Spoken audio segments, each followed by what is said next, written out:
여러분들 안에도 참 많은 스토리와 이야기들이 있었으리라 생각을 합니다. 오늘 이제 진행하고요. 그리고 또 한 가지 저희가 계속 공지 드렸었던 위윈 채플이 브룩라인에 오늘부터 예배를 드리고 있습니다. 이제 시작을 하고 있습니다. 정식 예배는 5월 둘째 주이지만 오늘 이제 모여서 기도 모임으로 시작한다고 하니까 위윈 채플 위해서도 많은 기도 부탁드리고, 또 이음 채플에서도 이제 앞으로 오늘을 마지막으로 못 보시는 분들이 계실 수 있을 것 같고요. 또 다음 주를 마지막으로 또 못 보시는 분들이 계실 것 같아요. 참 헤어짐과 또 떠남은 아쉬운 일이지만 우리가 결국엔 다시 함께 하나님의 나라를 또 만날 거잖아요. 그날을 기대하면서 또다시 우리가 열매 맺자, 또 우리가 함께 하나님의 교회를 세워가는 사람들로 서로가 서로를 위로해주고 응원해주는 그런 공동체 됐으면 좋겠습니다. 오늘의 그 순모임의 또 마지막 시간 민수기 말씀으로 함께합니다. 우리 민수기 14장 1절부터 4절 말씀 함께 보시겠습니다. 함께 읽을까요? 시작. 그날 밤 회중의 모든 백성들이 목소리를 높여 큰 소리로 울었습니다. 모든 이스라엘 백성들이 모세와 아론에게 불평했습니다. 온 회중이 그들에게 말했습니다. 우리가 이집트에서 죽었거나 이 광야에서 죽었더라면 좋았을 텐데 왜 여호와께서 우리를 이 땅까지 데려와서 칼에 쓰러지게 하시는 겁니까? 우리 아내와 자식들은 사로잡히게 될 것입니다. 우리가 그냥 이집트로 돌아가는 편이 낫지 않겠습니까? 그러고는 그들이 서로 말했습니다. 우리끼리 지도자를 뽑아서 이집트로 돌아가자. 이제 민수기가 어떤 얘기라고 했죠? 이스라엘 백성들이 광야를 건너서 가나안 땅에 도착하는 이야기라고 말씀을 드렸습니다. 그리고 우리가 계속해서 1장부터 10장까지 이스라엘 백성들을 출정하는 그 준비 과정을 지켜봤고요. 그리고 우리가 지난주에 또 출정하자마자 겪게 된 어려움, 탐욕에 대한 문제들을 발견한 이스라엘을 발견했습니다. 얼마 안 지나서 이 사람들이 가나안 땅에 도착을 합니다. 오늘 14장 본문은 이 13장이에요. 드디어 이스라엘 백성들이 광야를 지나서 가나안 땅 바로 앞에 도착해 있는 그 상황을 다루고 있습니다. 놀랍죠?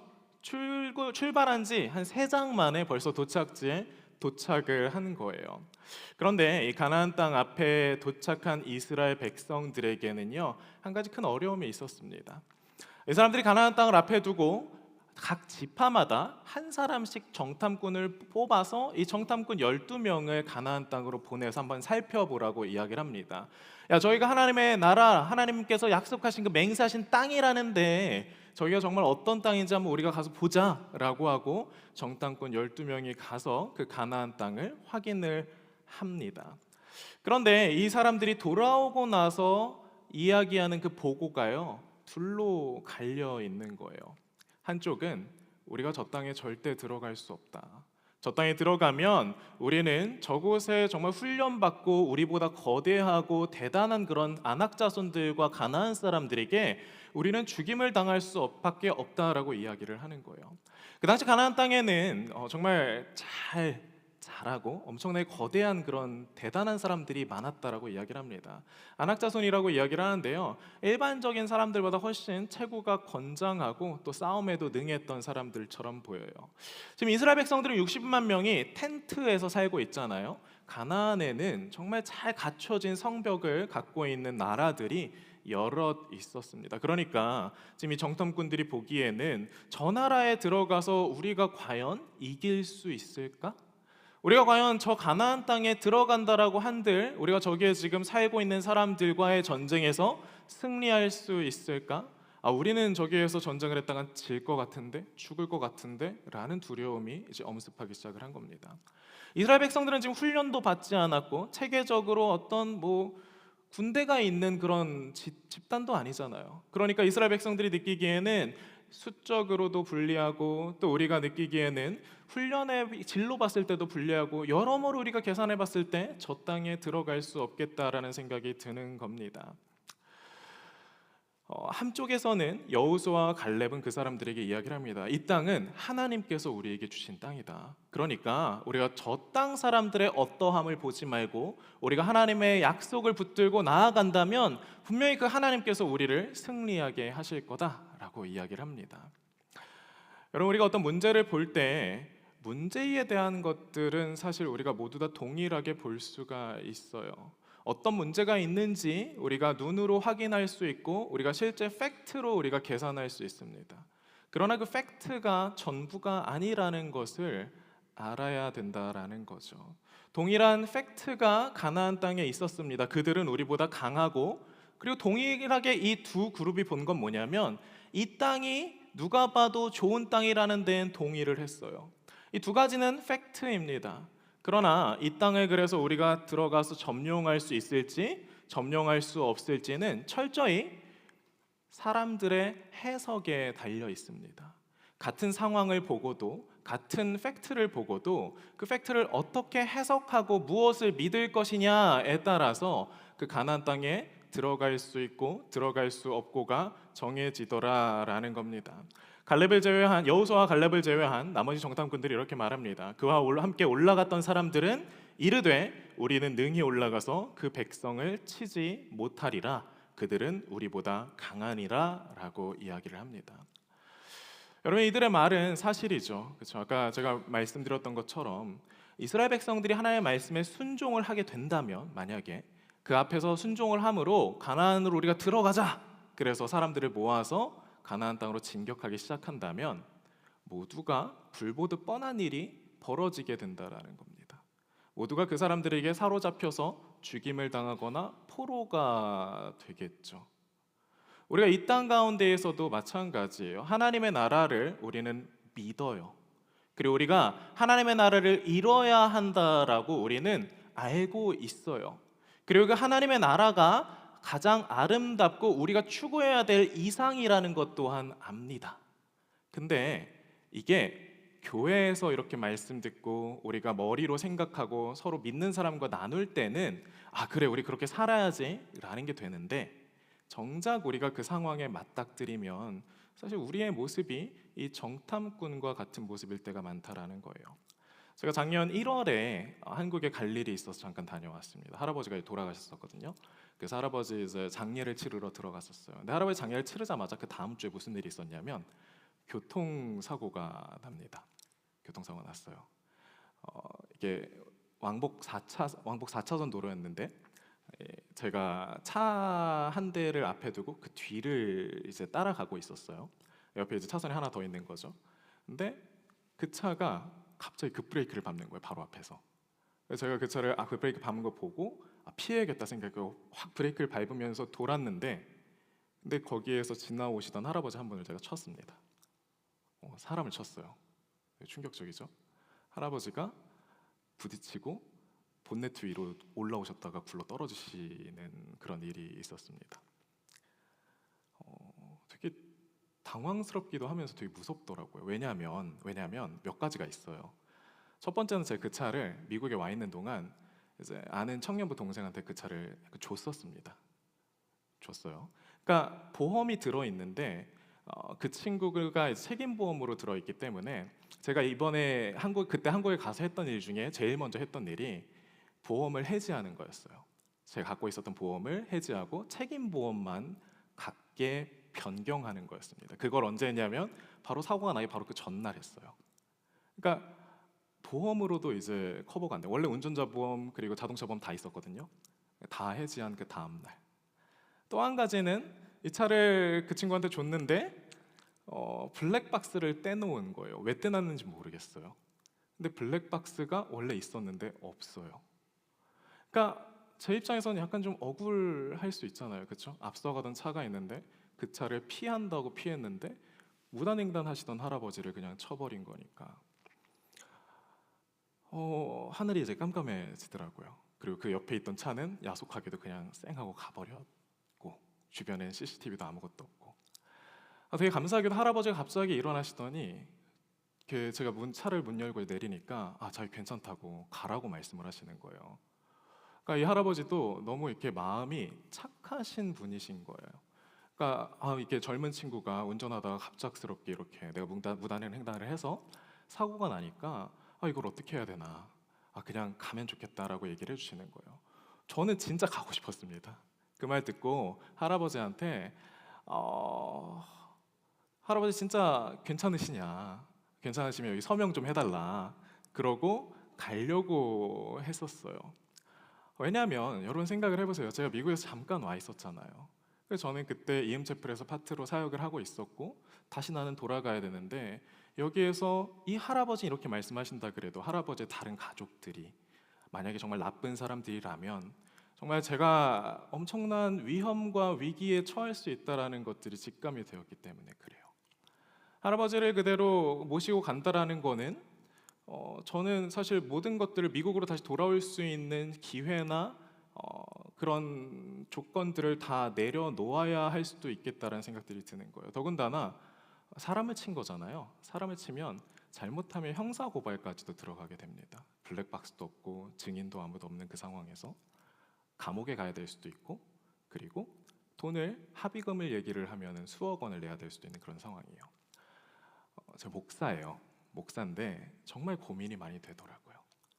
석사를 마치자마자 졸업하자마자 할아버지 장례 때문에 들어왔는데 지금까지 내가 싸우고 지금까지 내가 엄청 노력하면서 시간을 쓰면서 살아왔던 그 인생이 이 한순간에 다 끝나야 할 수도 있다라는 생각이 드니까 분명히 알아요. 이 할아버지를 모시고 병원에 가야 한다라는 건 압니다.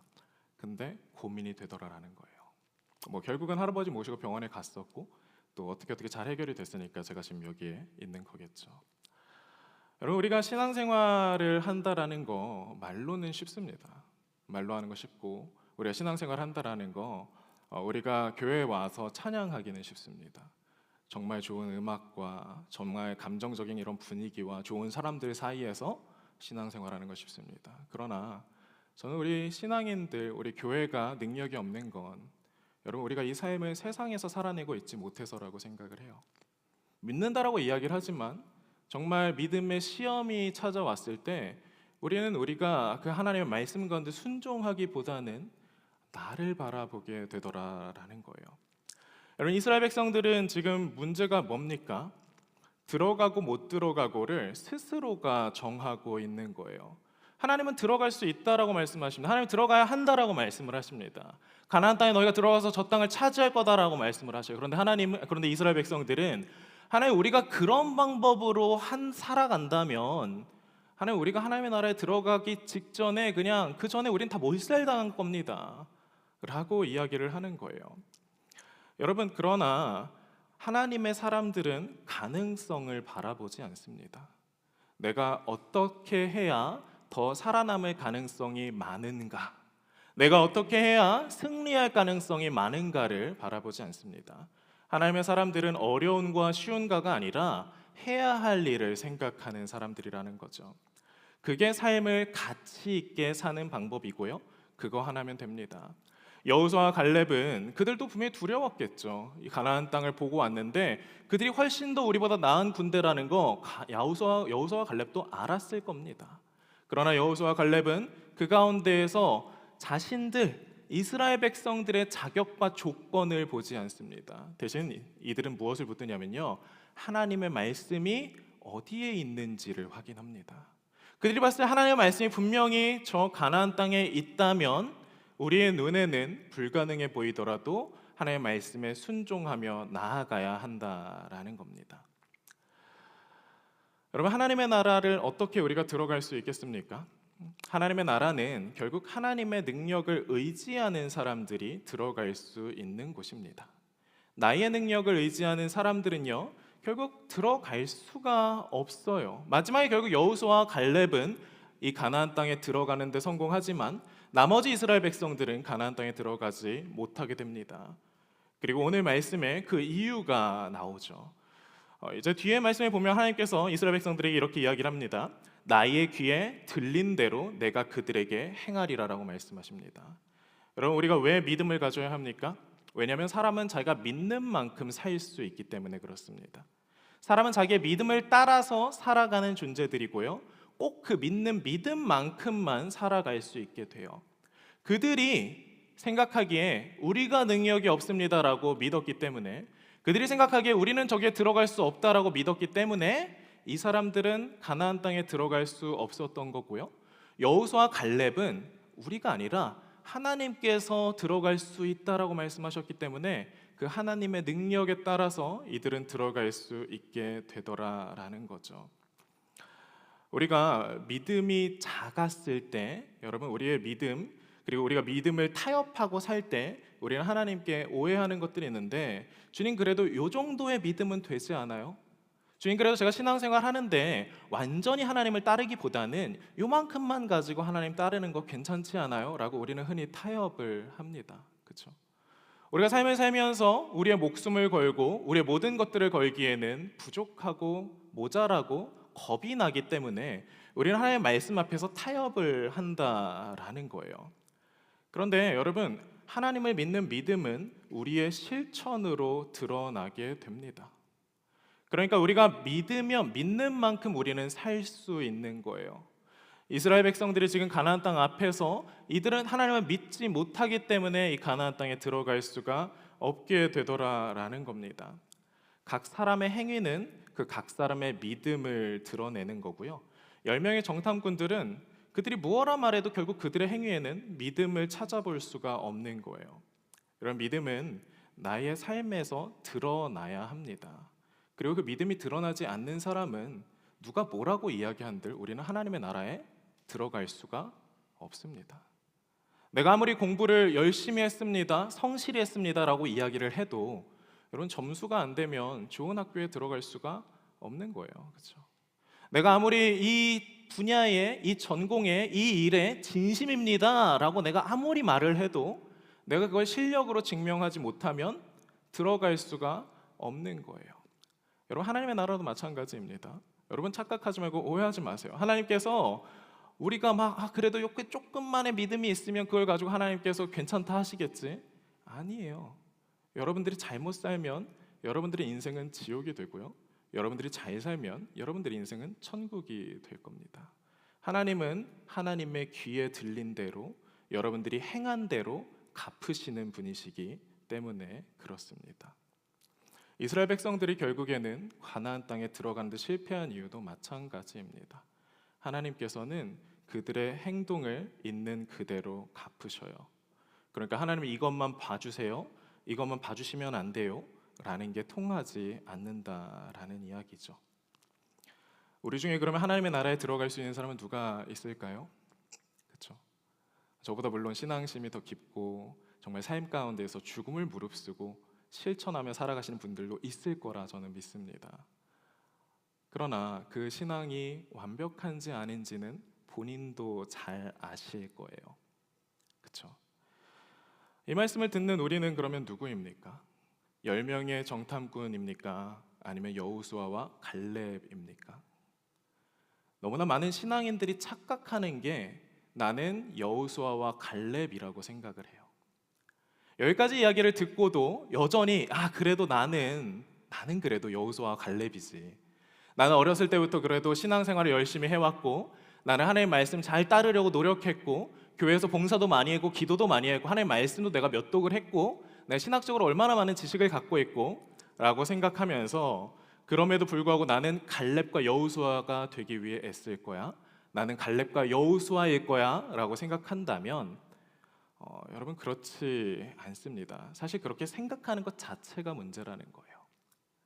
12명의 정탐꾼들 중에서 저 사람들은, 다른 사람들은 10명의 하나님을 배신한 정탐꾼이라도 나는 여호수아와 갈렙처럼 나는 하나님을 끝까지 쫓아가는 정탐꾼이어야겠어, 나는 끝까지 하나님을 쫓아가는 정탐꾼이어야만 해, 그리고 그렇게 살 수 있다라는 자만심과 교만이 우리를 10명의 정탐꾼으로 만든다라는 거예요. 아이러니하죠. 왜냐하면 그렇게 생각하는 것 자체가 이미 내가 하나님의 나라에 들어갈 수 있는 조건을 나에게서 찾고 있어서 그렇습니다. 내 믿음에서, 내 순종에서, 내 실천에서 찾고 있어서 그렇습니다. 여러분, 나는 그래도 이스라엘만큼 반역하진 않았어. 우리는 애써 위안을 삼으려고 합니다. 꼭 다윗과 사울의 이야기가 나오면 나는 다윗이고 쟤는 사울이에요. 그렇죠? 가룟 유다와 베드로의 이야기가 나오면 나는 베드로고 쟤는 가룟 유다입니다. 여러분, 이 이야기를 예수님의 제자들도 똑같이 이야기를 했었어요. 예수님께서 나를 팔 자가 있다라는 그 예수님의 말씀에 제자들이 뭐라고 묻죠? 주님, 저는 아니지요. 주님, 저는 아니지요 라고 묻습니다. 그러나 성경이 이야기하는 건 뭐냐면 가룟 유다나 다른 제자들이나 다 똑같은 사람들이었더라. 심지어 그 중에 최고의 제자라고 하는 베드로마저도 결국은 가룟 유다와 그렇게 크게 다르지 않은 사람이었더라라는 게 성경의 이야기입니다. 사랑하는 성도 여러분, 우리가 이 겸손함을 가졌으면 좋겠습니다. 말씀을 볼 때 내가 선택함을 받은 사람이야, 난 택함 받은 백성이야, 여러분, 그럼 거기에 마땅한 자세와 태도가 있습니다. 그런데 그 자세와 태도가 왜냐하면 나는 다른 사람들보다 더 경건하기 때문이야는 아니었으면 좋겠습니다. 왜냐하면 난 다른 사람들보다 더 하나님 앞에서 살고 있기 때문이야가 아니었으면 좋겠습니다. 왜냐하면 그 말은 이미 2000년 전에 바리새인들이 똑같이 한번 했던 거거든요. 예수님 앞에서. 여러분, 바리새인들이 왜 그렇게 율법과 왜 그렇게 제사에 집중했다라고 생각을 하세요? 그들은 이 역사를 다 알고 있었어요. 하나님의 말씀에 순종하지 않은 백성들이 어떻게 되었는지를 알고 있었어요. 그러니까 이들에게 율법이 너무 중요해진 거예요. 이들에게 하나님의 성전이 너무 중요해진 거예요. 그 거룩함과 경건을 지키는 것들이 너무 중요해진 거예요. 나는 적어도 10명의 정탐꾼이 되지 말아야지. 나는 적어도 여호수아 갈렙처럼 그렇게 살아가야지. 여러분, 그 행동이 또다시 그 근거를 자신에게서 찾는 행동을 만듭니다. 다시 이게 돌고 돌아서 결국에 그 바리새인들을 교만한 사람들로 만들고요, 여호수아와 갈렙이 되고자 했던 그 바리새인들이 다시 한번 하나님을 의지하지 않고 내 능력과 내 힘을 의지하는 10명의 정탐꾼의 위치에 두게 했다라는 거예요. 여러분, 그렇게 해서 하나님의 나라에 갈 수 있다라고 이야기하는 사람들이 있다면 그렇지 않다라는 걸 여러분들이 아셨으면 좋겠습니다. 여러분, 이는 공동체와 다른 세상에 다른 사람들을 볼 때에도 적용이 되죠.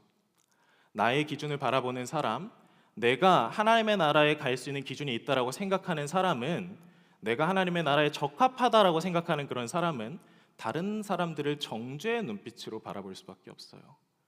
그렇게 바라보지 말아야지 애쓴다 그래서 그렇게 바라보지 않을 수 있는 게 아닙니다. 왜냐하면 계속해서 이미 내 안에서 그 근거를 찾고 있기 때문에 그래요. 그냥 그렇게 바라보게 됩니다.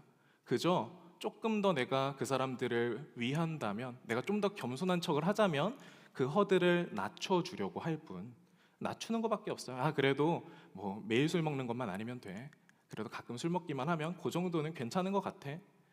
그 정도의 기준을 우리는 포기하지 못하는 사람들을 너무 많이 봅니다. 이스라엘 백성들은 생각을 합니다. 우리가 못 들어갔으면 누구는 못 들어간다고요? 우리 어린아이들, 나와 함께하고 있는 내 아내, 나보다 더 연약한 사람들은 어떻게 들어가겠나? 왜요? 그들의 기준에는, 그들의 생각에는 여전히 세상적이고, 그들의 생각에는 여전히 우리가 들어갈 수 있는 방법이 나에게 있고 사람들에게 있다라고 생각을 하는 거예요. 하나님의 나라에 들어갈 수 있는 방법이 내가 갖고 있는 어떠함에 있다라고 생각을 할 때 우리는 계속해서 세상을 평가하게 되고 세상을 기준으로 삼게 되고 세상을 정죄하게 됩니다. 다른 사람들을 바라볼 때 평가하는 눈으로 바라보게 되고, 그래서 저 사람은 천국에 갈 수 있을까 없을까? 우리 제일 궁금하잖아요. 이순신 장군은 그래서 구원을 받았을까 못 받았을까? 주님, 내 옆에서 매일같이 저렇게 파티에 가고 술 마시는 사람들은 주님 천국에 갈 수 있습니까 없습니까? 왜죠? 요즘에 우리는 궁금한 거예요. 내가 어디까지 잘하고 어디까지 완벽하게 해야 하나님의 나라에 들어갈 수 있는지. 근데요, 하나님께서 이렇게 말씀하십니다. 31절에 이렇게 말씀하시죠. 그러나 사로잡히게 되리라고 너희가 말했던 너희 자식들은 너희가 거부한 그 땅을 누리게 될 것이다. 여러분, 하나님의 나라는 하나님의 능력으로 들어가는 곳입니다. 사람의 능력으로 들어가는 곳이 아닙니다. 나는 여호수아이고 여전히 나는 갈렙이고 나는 모세다라고 이야기하는 사람들, 여러분, 그런 사람들은 멸망할 광야에서 헤맬 수밖에 없는 이스라엘 백성이에요. 하나님께서 말씀하십니다. 하나님은 자비하시지만 벌을 면해 주지는 않는다고. 그리고 하나님 분명하게 이스라엘을 벌하십니다. 40년 동안 그 세월의 이스라엘 백성은 광야에서 헤매다가 모두 광야에서 묻힙니다. 여러분, 그게 우리 인간들의, 또 이 자리에서 예배하는 우리들의 현실이고 우리들의 결론이라는 거예요. 칼빈은 정말 유명한 이야기들을 많이 하는데 칼빈주의 이제 5대 강령이라는 게 있어요. 그 중에 이제 제일 첫 번째 나오는 게 토탈 디프로버티라는 게 나옵니다. T라는 이제 단어를 T라는 이제 이니셜을 갖고 있는데요. 이게 뭐냐면 전적인 부패예요. 칼빈이 뭐라고 얘기했냐면 이렇게 이야기를 합니다. 우리는 스스로 열매를 맺을 수 없으며 뿌리 뽑혀 수분을 빼앗긴 포도나무가 싹을 틔울 수 없는 것과 같다. 그러므로 우리의 본성이 선을 행할 수 있는 능력을 논하는 것은 무의미하다라고 이야기를 합니다. 사랑하는 성도 여러분, 인간은 선을 행할 수 없는 존재입니다. 어느 정도 선한 사람은 하나님의 나라에 들어가고 어느 정도 선하지 못한 사람은 하나님의 나라에 못 들어가는 게 아니에요. 교회 공동체에도 마찬가지죠. 사람들은 모이기만 하면 서로에게 자신의 잣대를 들이댑니다. 그리고 점수를 매겨요. 여러분, 순회 딱 처음 모였을 때 생각을 하세요. 사람들이 딱 모였을 때 쟤는 좀 괜찮은 애 같고 얘는 좀 별로인 것 같고, 여러분 그게 생길 수밖에 없어요. 왜냐하면 사람은 자기만의 기준과 잣대가 있기 때문에 그렇습니다. 여러분, 하나님의 능력, 하나님의 나라, 우리가 이런 것들을 쫓아서 가고 있다라고 이야기를 하는데, 그러면 대체 하나님의 나라에는 어떻게 들어간다라는 겁니까? 하나님의 능력으로 들어간다라고 이야기를 하는데, 그러면 그 하나님의 능력이라는 거를 우리가 알아야 하지 않겠습니까? 이스라엘 백성들은 결국엔 그렇게 믿었기 때문에 실패했다라고 이야기를 하는데, 자신의 능력을 의지했기 때문에 실패했다라고 하는데, 그러면 하나님의 능력이라는 건 대체 무엇입니까? 오늘 이야기를 이제 14장을 쭉 큐티를 해오신 분들은 보시겠지만 흐름이 되게 재밌습니다. 처음에 이스라엘 백성들이 반역을 해요. 그리고 우리가 다른 리더를 뽑아서 우리가 다시 이집트로 돌아가자라고 이야기를 합니다. 그런데 그 중간에 뭐가 나오냐면은 하나님께서 그 이스라엘 백성을 싹 다 쓸어버리시려고 해요. 싹 다 쓸어버리시려고 하는데 모세가요, 그 사이에서 하나님께 기도를 합니다. 뭐라고 기도를 하냐면, 하나님, 만약에 주께서 이 백성들을 단번에 다 죽여버리신다면 주에 대한 이런 소문을 들은 나라들이 이렇게 말할 것입니다. 여호와가 이 백성을 그분이 맹세한 땅으로 들여보낼 수 없어서 그들을 광야에서 죽여버렸다라고 말입니다. 뭐라고요? 여호와가 그 백성을 그분이 맹세한 땅으로 들여보낼 수 없어서 그들을 광야에서 죽여버렸다고요. 하나님께서 능력이 없었기 때문에 그들이 광야에서 죽었다. 하나님 그 말 듣기 원하십니까? 하나님께서 이들을 꺼내서 내가 가나안 맹세한 땅에 들여보내겠다라고 말씀을 하셨으면 그 말씀을 지키실 수 있어야 되는데, 하나님이 능력이 지금 없어서 사람들이 이 가나안 땅에 못 들어왔다고 이집트 사람들이 조롱할 것입니다라고 이야기를 하는 겁니다. 그러니까 뭐라고 모세가 이야기합니다. 내 주여, 주의 권능을 보여주시길 원합니다. 뭘 보여달라고요? 주님의 권능을 보여달라고, 주님의 능력을 보여달라고. 그러니까 지금 이스라엘 백성들이 가나안 땅에 들어가지 못하고 있는데, 주님, 이것이 무엇이냐면 당신의 능력이 필요하기 때문입니다. 우리가 들어갈 수 있는 건 오직 당신의 능력만으로 우리는 들어갈 수 있습니다. 지금 모세도 뭘 하고 있어요? 하나님의 능력을 구하고 있습니다. 그리고 그 능력이 무엇인지 이 이후에 등장을 합니다. 18절에 이렇게 이야기를 합니다. 여호와는 노하기를 더디하시고 자비가 많으시고 죄와 허물을 용서하시는 분이시다라고 말을 합니다. 여러분, 이게 하나님의 능력인 거예요. 하나님의 능력이 뭐냐? 하나님께서 계속 보여주셨죠. 불기둥과 구름기둥, 만나와 메추라기, 그리고 땅을 갈라서 사람들을 죽이기도 하시고 불태우기도 하시고, 하나님의 위대하신 능력들을 얼마나 많이 보여주셨습니까? 홍해를 가르시고. 그런데 이런 게 하나님의 권능이라고요? 지금 모세가 기도하고 있는 하나님의 능력은 하나님의 자비와 하나님의 용서하심입니다. 사랑하는 성도는, 우리가 가나안 땅에 들어갈 수 있는 방법은요, 처음부터 하나님의 자비와 하나님의 용서하심이었던 거예요. 왜 지금 10명의 정탐꾼과 이스라엘 백성들이 그 땅에 들어가지를 못하고 있습니까? 이들은 하나님 앞에 하나님의 자비를 구한 적이 없거든요. 이들은 하나님 앞에 하나님의 용서하심을 구한 적이 없거든요.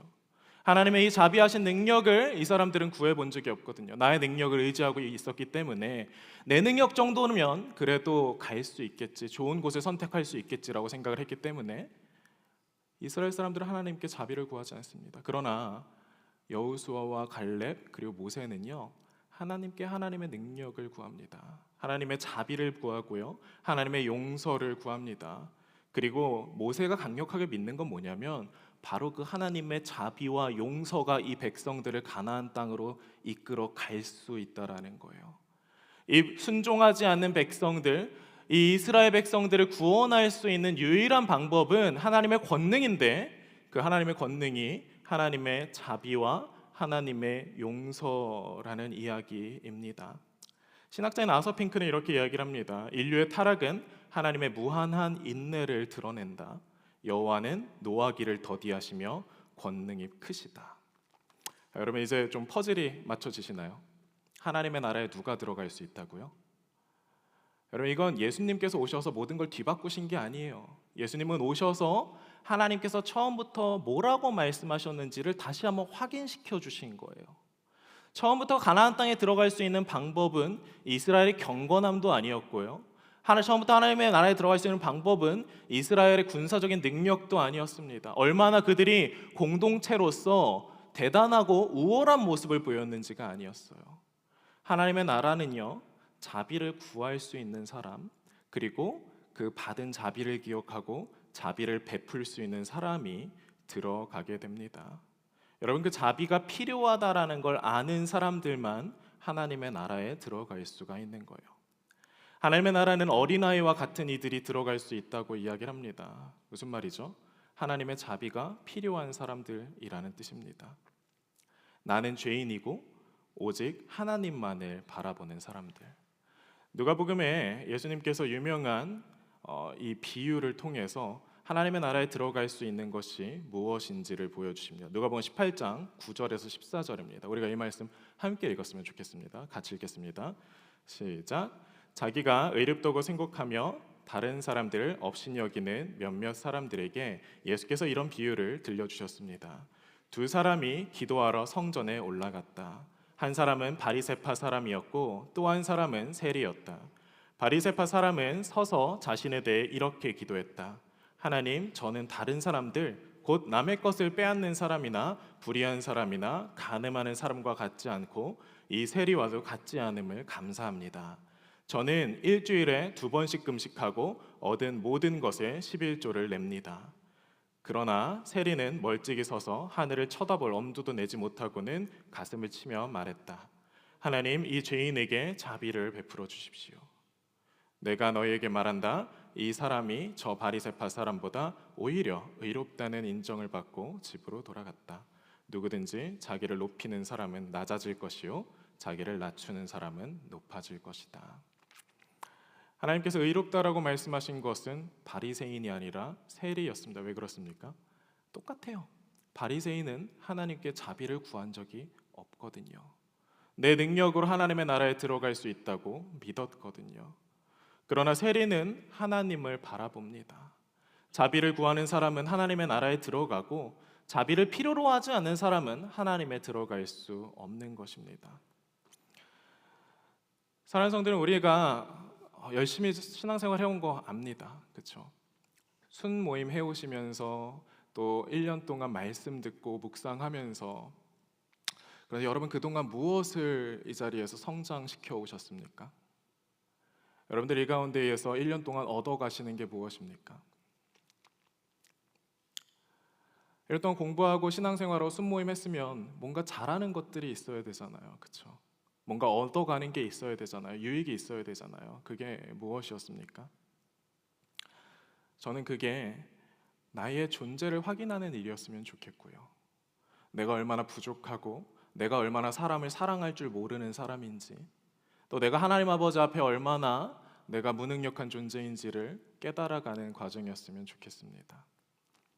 우리가 광야에서 소멸할 존재들이라는 사실을 인정하는 시간이었으면 좋겠습니다. 우리가 교회로 모이는 이유는 그거예요.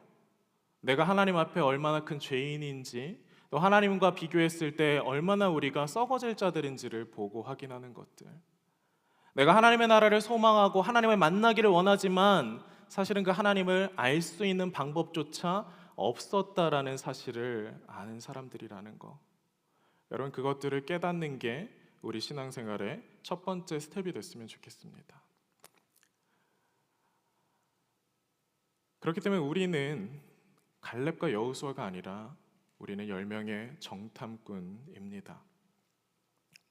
이스라엘처럼 실패했고, 하나님은 노하기를 더디하시지만 분명하게 죄를 벌하시는 분이십니다. 그렇기 때문에 우리는 이스라엘처럼 그 죄의 대가인 사망을 우리가 맛보아야 하는 사람들입니다.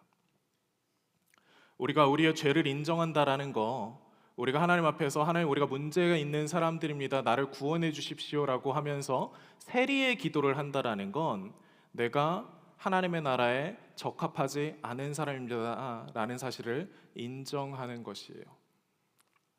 여러분, 그 겸손함이 우리에게 있어야 합니다. 우리가 죽어 마땅한 사람이라는 것, 우리가 모자란 사람이라는 것, 말씀을 볼 때마다 우리는 하나님의 나라에 들어갈 수 없는 사람이구나라는 것들을 발견해야 합니다. 그러면 하나님의 자비란 무엇입니까? 하나님의 자비는 우리의 그 실패를 덮어주고 우리의 그 무너짐을 안아주고 끝내는 우리를 하나님의 품 안으로 끌어올리시는 그 사랑이십니다. 어떻게 하나님께서 우리의 죄를 덮어주십니까? 아까 이야기를 했죠. 하나님께서 노하기를 더디하시지만 죄의 대가는 물으신다고.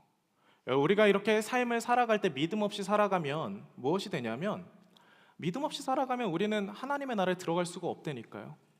우리의 인생과 우리의 신앙적인 실력이 저 밑바닥인 이유는 여러분, 우리가 하나님의 말씀대로 살지 못했기 때문이에요. 그리고 그 결과는 광야에서 모두가 다 죽는 것입니다. 그러나 하나님의 자비하심은 결국 그 우리의 죽음의 결과까지도 끌어안으십니다. 자신의 자녀들이 이 땅 가운데에서 죽게 되는 것들, 죽음의 노예로 살아가는 것들, 그 죽음의 볼모 잡아서 살아가는 것들, 이런 것들 하나님께서 참지 못하시고 예수 그리스도를 보내시고 그 예수를 통해서 우리의 벌까지도 하나님은 대속하십니다.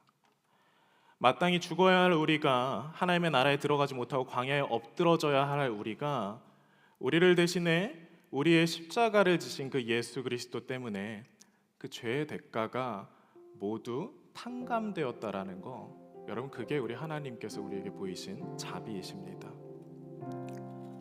하나님의 신실하심은 결국 하나님께서 우리에게 보여주신 그 하나님의 자비라는 능력은 끝내 우리가 지키지 못한 약속 앞에서 스스로의 몸을 찢으시고 우리가 당해야 할 벌, 그 죽음을 대신 감당하시는 데 있다라는 거예요. 그리고 지금도 하나님은 이 자비를 구하는 사람들에게 자신의 의로움을 덧입혀 주십니다. 예수님께서 오셔서 십자가에서 보이신 건 너희가 이만큼 의롭게 살아야 된다, 이렇게 하나님의 자녀답게 살아야 된다. 아니요, 우리 그렇게 살 수 없다라는 거예요. 그러니까 뭘 구하라고요? 그 자비를 구하는 사람들이 너희가 됐으면 좋겠다. 너희가 자비를 구할 때, 너희가 자비를 구해야 하는 사람들이라는 걸 알 때, 너희에게 아무런 능력이 없고 너희 힘으로는 아무것도 할 수 없다라는 걸 알 때, 그때야 너희가 진짜 자비를 너희 이웃들에게 베풀 수 있다라는 거예요. 아, 나는 그래도 할 수 있어, 나는 그래도 괜찮아, 나 이 정도 살면은 그래도 나는 괜찮게 사는 거 아니야? 여러분, 그런 마음으로는 우리는 다른 사람들을 동정할 수야 있지만, 우리는 구걸하는 사람들에게 우리가 적선할 수야 있지만, 우리는 참된 선과 하나님의 의로우심을 드러낼 수 없습니다. 여전히 나와 걸맞는 레벨의 사람들이 누구인지를 찾을 거고요, 여전히 나보다 부족하고 못나다라고 생각하는 사람들과 진심으로 함께 할 수 없을 겁니다. 그러나 내가 그 10명의 정통꾼이었고 멸망할 이스라엘이었음을 아는 사람은, 주님, 내가 주님 앞에서 하나님의 나라에 들어갈 수 없는 사람입니다라는 것들을 고백하는 사람은 그렇게 받은 십자가의 사랑 때문에 여러분 그 넘치는 기쁨을 누리게 되고, 여러분 그 조건 없는 사랑을 베풀 줄 아는 사람이 되게 된다고요. 여러분들이 진심으로 그걸 깨닫고 그렇게 사셨으면 좋겠습니다. 신앙인인 척, 하나님의 사람인 척, 마치 내가 구원받은 사람인 척 살아가는 사람들이 아니라 정말 그 구원을 누리면서 살아가셨으면 좋겠어요. 사고난 할아버지 이야기를 마지막으로 하고 이야기를 마치도록 하겠습니다. 결국 어떻게 됐을까요? 제가 여기 와 있기는 한데 너무 감사하게도 병원에 가서 CT랑 다 찍었는데 아무 문제가 없더라고요. 되게 놀랐어요. 왜냐면 전 당연히 문제가 있을 거라고 생각을 했거든요. 할아버지가 그렇게 다치시고 제가 할아버지 가시는 곳까지 끝까지 쫓아가갖고 가셔야 된다 해갖고 거기 요양원 원장님이랑 대화를 하고 병원으로 모시고 갔어요. 그래서 병원에 모시고 가고 CT랑 검사를 다 했는데 아무 문제가 없었습니다. 그래서 너무 감사하다. 가족분들도 너무 감사하게도 크리스찬들이셨어요. 그래서 제 얘기도 듣고 제가 미국에서 신학 공부하고 있다고 얘기 들으시고는 너무 이렇게 놀라게 해드려서 죄송하다고 말씀도 해주시고 서로 되게 축복하면서 헤어졌습니다. 그래서 와, 하나님 살아계시네, 하나님 할렐루야, 하나님 영광 돌립니다 라고 끝난 게 아니라 미국에 오기 일주일 전에 갑자기 연락이 오는 거예요. 병원에서 배에 뭐가 발견됐대요, 할아버지. 그래서 빨리 오셔야 된다고. 이거는 100%잖아요. 그쵸? 그 전에 그래도 CT 찍고 했을 땐 하나님의 놀라우신 역사다 하고 넘어갈 수 있었는데 100%잖아요. 이거는 되게 두려워지기 시작을 했습니다. 또 여러 가지 생각이 들더라고요. 그냥 다음 주 미국 가는데 연락 다 끊고 미국으로 그냥 올까? 그래서 이제 한국엔 다시 들어가지 말까라는 생각도 들어요. 내가 왜 정말 이런 일로 범죄자가 돼야 되고, 내가 왜 이런 일로 내가 수억을 빚져야 하지? 근데 그렇게 이제 혼자 이렇게 기도하고 있는데 하나님이 물어보시더라고요. 너가 그렇게 미국에 가고 거기서 신학 공부하고 그래, 그 신학 공부한 시간들을 정말 은혜로 마쳤다라고 고백을 했지. 근데 그때는 너가 나를 하나님이라고 인정하고, 그리고 지금은 너는 나를 찬양할 수가 없는 거니? 너가 정말 그렇게 범죄자가 되고 감옥에 들어가고 수억을 빚진다라고 해도 그럼에도 내가 여전히 너의 하나님이니? 물어보시는데 되게 부끄럽더라고요. 계속 요셉의 설교도 하고 여러 가지 설교를 하는데 여전히 그 많은 공부를 하고 여전히 그 많은 신앙생활을 했음에도 불구하고 하나님의 자녀답게 살지 못하는 그 삶이 너무 죄송스럽더라고요. 되게 오래 기도했습니다. 그리고 결국 하나님께서는 저한테 그럼에도 하나님은 나의 하나님이십니다라는 고백을 받아내시더라고요. 그러고 나서 너무 감사하게 어떤 이야기를 들었냐면, 그 배에서 발견된 게 그분이 그전에도 수술을 받으셔서 배에 장주머니를 갖고 계셨던 거라고 하더라고요. 그 얘기를 들으니까 더 충격적이었어요. 왜냐하면 일반 건강한 성인도 그렇게 다쳤을 때 어디라도 부러질 텐데 이분이 그렇게 됐는데도 건강하시다라는 건 이건 하나님의 역사가 아니면 설명할 수가 없다. 그리고 돌아와서 정말 안도의 한숨을 가지고 다시 살았다. 여러분, 그런 이야기는 아닙니다. 그 다음에 제가 미국에 돌아오게 되는데 전혀 다른 삶을 살게 되더라고요. 내가 여기에 다시 돌아올 수 없는 인생이었고, 내가 목회를 계속할 수 없는 인생이었고, 내가 계속해서 하나님의 사람이라고 이야기하면서 다닐 수 없는 그런 인생이었는데 하나님께서 다시 살게 하시는구나. 그렇게 되면 어떻게 되는지 아세요? 어떤 일이 닥치든 어떤 일이 벌어지든 담대해지게 됩니다. 이제 내가 사는 인생은 내 인생이 아니라 하나님의 인생이기 때문에 그래요. 여러분, 여호수아와 갈렙이 이들은 문제가 없지 않습니까? 10명은 문제가 있다고 치고 그 잘못된 리더들을 따른 그 수많은 이스라엘 백성들은 문제가 있다라고 이야기를 해도 여호수아와 갈렙은 문제가 없잖아요. 이 사람들은 하나님의 나라에 들어가야 되잖아요. 그 자리에서 가나안 땅에 들어가야 되잖아요. 그런데 이들은 함께 들어가지 않습니다. 이들은 이스라엘을 설득하고자 했지만 설득하는데 실패해요. 그리고 이들이 하는 일이 무엇인지 아십니까? 내가 이 저주받은 백성들과 함께하지 않겠다. 내가 이 더러운 사람들과 하나님이 순종하지 않는 사람들과 함께하지 않겠다. 그게 아니라 여호수아와 갈렙은 다시 그 이스라엘과 40년을 헤매게 됩니다. 어떻게 이 일이 가능했습니까? 이들은 이미 하나님의 자비를 구하는 사람이었기 때문에 가능한 거예요. 베드로가 예수님을 따르겠다라고 이야기하고 3번 예수님을 부인합니다. 그렇게 부인한 베드로에게 예수님께서 찾아오셔요. 그리고 예수님께서 물으십니다. 너가 나를 사랑하느냐? 베드로가요, 그걸 깨달아요. 내가 감히 예수님을 사랑한다라고 이야기할 수 없는 사람이구나. 내가 예수님을 사랑한다라고 생각하고 예수님 앞에 열심히 있다라고 생각하고 난 대단하고 괜찮은 사람이라고 생각을 해왔는데 예수님을 사랑한다라는 말조차 내가 감히 할 수 없는 사람이구나. 주님이 아십니다라고 고백을 합니다. 예수님이 뭐라고 말씀을 하시는지 아세요? 베드로에게 이제는 다른 사람들이 너를 붙고 너가 원하는 곳이 아닌 그 사람이 원하는 곳으로 끌려다닐 거라고 이야기를 하십니다. 사랑하는 성도 여러분, 이게 하나님의 자비를 구하는 사람들의 삶이에요. 그렇게 사는 삶이 불행하냐? 저는 여러분과 함께했던 1년이 굉장히 행복했습니다. 즐거웠고요. 그리고 그 가운데 하나님의 인자하심을 더 많이 맛보아 알고 깨닫게 되었습니다. 저는 이미 가나안 땅에 있다라고 저는 생각해요. 여호수아와 갈렙은 사실 이미 그때 하나님의 가나안 땅에 하나님의 나라에 들어간 것이었을지 모릅니다. 사랑하는 성도 여러분, 나의 능력이 없다는 걸 아는 사람만 하나님의 나라의 삶을 살아갈 수 있게 됩니다. 전적으로 하나님을 신뢰하며 걸을 수 있게 되고, 그렇기 때문에 하나님은 너희가 자비를 구하는 사람들이었으면 좋겠다. 예수의 피로, 예수의 보혈로 너희가 구원받았다는 사실이 그게 어떤 것인지 아니라고 하나님께서 부르십니다. 사랑하는 성도 여러분, 우리를 위해 베푸신 예수의 보혈이 우리의 능력이 되기를 바랍니다. 우리 함께 일어나셔서 우리 예수님의 보혈을 함께 찬양했으면 좋겠습니다.